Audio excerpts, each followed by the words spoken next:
Hello everyone friends, railway recruitment board ఒక official job notification అయితే release చేసింది friends. ఈ యొక్క జాబ్స్ అనేవి central level all over India friends.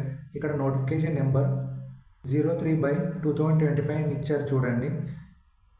So ఇక్కడ పారామెడికల్ పోస్ట్ వివిధ విభాగాల్లో ఉన్న ఖాళీలు ఫిల్ చేయడానికి ఈ యొక్క నోటిఫికేషన్ అయితే రిలీజ్ చేశారు ఫ్రెండ్స్. ఈ వీడియోని ఎక్కడ కూడా స్కిప్ చేయకుండా చూడండి ఫ్రెండ్స్. నా ఛానల్ని ఇంకా సబ్స్క్రైబ్ చేసుకోకపోతే ఇప్పుడే సబ్స్క్రైబ్ చేయండి ఫ్రెండ్స్. సో ఎవరైతే ఈ యొక్క పోస్ట్కి అర్హత కలిగి ఉన్నారో ఈ యొక్క నోటిఫికేషన్ పూర్తిగా చదివాక అప్లై అయితే చేసుకోండి ఫ్రెండ్స్. సో ఇక్కడ అప్లికేషన్ స్టార్టింగ్ డేట్ వచ్చేసి 9 ఆగస్టు 2025. అప్లికేషన్ లాస్ట్ డేట్ వచ్చేసి 8 September 2025 friends. So next name of the post and pay scale level as per 7th CPC central pay commission ప్రకారం ఫ్రెండ్స్. సో ఇక్కడ initial pay అంటే minimum salary friends. So next medical standard అంటే ఇక్కడ చూడండి, ఈ యొక్క జాబ్స్కి అన్ని విధాలుగా ఫిట్ ఉన్నవారు అనే అర్థం ఫ్రెండ్స్. సో ఇక్కడ ఫస్ట్ వన్ వచ్చేసి నర్సింగ్ సూపరింటెండెంట్ పే స్కేల్ 7 ప్రకారం ఫ్రెండ్స్. సో ఇక్కడ ఇనిషియల్ పే అంటే మినిమం శాలరీ 44,900. సో ఇక్కడ పే స్కేల్ 7 ప్రకారం మ్యాక్సిమం శాలరీ 1,42,400 ఉంటుంది ఫ్రెండ్స్. సో ఇక్కడ మెడికల్ స్టాండర్డ్, సో ఇక్కడ ఏజ్ మినిమం వచ్చేసి 20 సంవత్సరాలు ఫ్రెండ్స్, మ్యాక్సిమం వచ్చేసి 40 సంవత్సరాలు. సో ఇక్కడ మొత్తంగా వేకెన్సీస్ అనేవి 272 friends. So next dialysis technician 6. So ఇక్కడ పే స్కేల్ వచ్చేసి 35,400. So medical standard B1. Minimum age 20 సంవత్సరాలు ఫ్రెండ్స్, మ్యాక్సిమం వచ్చేసి 33 సంవత్సరాలు. సో ఇక్కడ నెంబర్ ఆఫ్ వేకెన్సీస్ అనేవి 4 ఫ్రెండ్స్.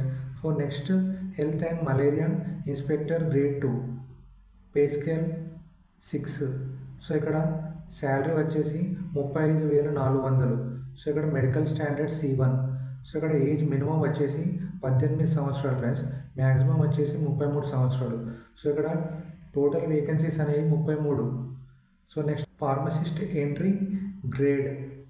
సో ఇక్కడ పే స్కేల్ 5 ప్రకారం ఫ్రెండ్స్. ఇనిషియల్ పే వచ్చేసి 29,200. So medical standard C2. So ఇక్కడ మినిమం ఏజ్ లిమిట్ 20 సంవత్సరాలు ఫ్రెండ్స్, మ్యాక్సిమం వచ్చేసి 35 సంవత్సరాలు. సో ఇక్కడ టోటల్ వేకెన్సీస్ వచ్చేసి 105 friends. So next radiographer X-ray technician pay scale 5. So ఇక్కడ ఇనిషియల్ పే వచ్చేసి 29,200. సో ఇక్కడ medical standard B1. Age limit వచ్చేసి 19 సంవత్సరాలు, మ్యాక్సిమం వచ్చేసి 33 సంవత్సరాలు ఫ్రెండ్స్. సో ఇక్కడ total vacancies 4. So next ECG technician pay scale 4.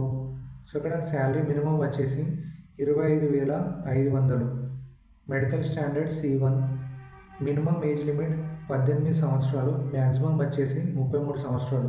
So ఇక్కడ total vacancies 4. So next lab assistant grade 2. So ఇక్కడ పే స్కేల్ 3 ఫ్రెండ్స్. సో ఇక్కడ ఇనిషియల్ పే వచ్చేసి 21,700. Medical standard B1 ప్రకారం. సో ఇక్కడ ఏజ్ లిమిట్ మినిమం వచ్చేసి 18 సంవత్సరాలు, maximum వచ్చేసి 33 సంవత్సరాలు. సో ఇక్కడ టోటల్ వేకెన్సీస్ 12 ఫ్రెండ్స్. సో మొత్తంగా 434 పోస్ట్ ఫ్రెండ్స్. సో ఇక్కడ ఎవరైతే అభ్యర్థులు ఈ యొక్క పోస్ట్కి ఆన్లైన్లో అప్లై చేస్తున్నారో వారు ముందుగా మీ యొక్క ఆధార్ కార్డులో ఉన్న డీటెయిల్స్, మీ యొక్క 10th క్లాస్ సర్టిఫికేట్ డీటెయిల్స్ అంటే మీ యొక్క full name, date of birth same ఉండాలి అని ఇక్కడ ఇచ్చారు ఫ్రెండ్స్. ఒకవేళ సేమ్ లేకపోతే ఇప్పుడే మీ యొక్క ఆధార్ అప్డేట్ చేసుకొని ఆన్లైన్లో అప్లై అయితే చేయండి ఫ్రెండ్స్. సో నెక్స్ట్ ఇక్కడ ఇచ్చిన వెబ్సైట్స్ ద్వారా ఆన్లైన్లో అప్లై అయితే చేసుకోండి ఫ్రెండ్స్. సో నెక్స్ట్ ఆన్లైన్లో అప్లికేషన్ ప్రాసెస్ అనేది నెక్స్ట్ వీడియోలో పూర్తిగా ఎక్స్ప్లెయిన్ అయితే చేస్తాం ఫ్రెండ్స్.